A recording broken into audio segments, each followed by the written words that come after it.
গাড়িতে গেলে আপনার পিছনে যে গাড়ি থাকে সেই গাড়ি 20 কিলোমিটার পর্যন্ত দেখা যায় কোন সন্ত্রাসী আছে কিনা। আপনি এই খবর কোনদিন রাখলেন না রিক্সাওয়ালারা চাল কিনতে পারে কিনা, কিন্তু আপনি কোটি টাকা খরচ করে আপনার নিরাপত্তার জন্য বিদেশ থেকে গাড়ি ইম্পোর্ট করেন, আর বাংলাদেশের নিরীহ গরিব মানুষগুলো বিদ্যুতের বিল দিতে পারে না, আপনি বাড়িয়ে দেন। এই বিদ্যুতের বিলের টাকা নাসরুল হামিদের কাছে এখন নাকি হাজার হাজার কোটি টাকা। কেউ ভাইরা দিনকে দিন রাতকে রাত ঘন্টার পর ঘন্টা বললেও শেখ হাসিনার অত্যাচারের কথা শেষ হবে। লজ্জা হয় না? শরম হয় না? যদি হইত, যদি সত্যি শেখ মুজিবের কন্যা হতেন, এতটুকু ভালোবাসা মানুষের জন্য আপনার থাকত।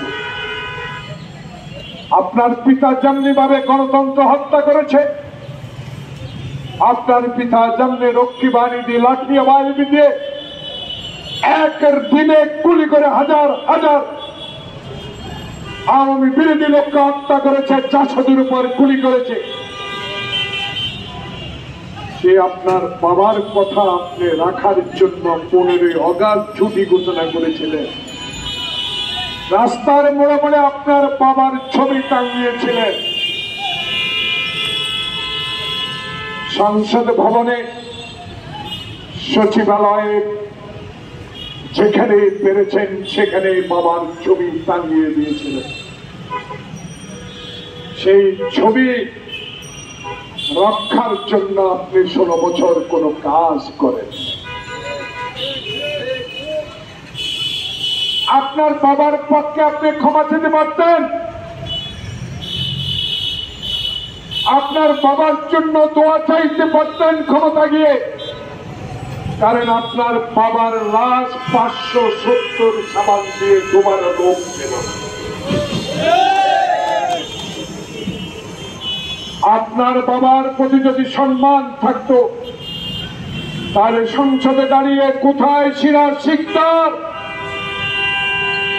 দাউদকান্দি থেকে হেলিকপ্টারে করে ভোটের বাক্স এনে সেদিন আওয়ামী প্রার্থীকে জয়লাভ করানো হয়েছে, সেদিন আপনার ভাই কামাল ব্যাংক ডাকাতি করেছে,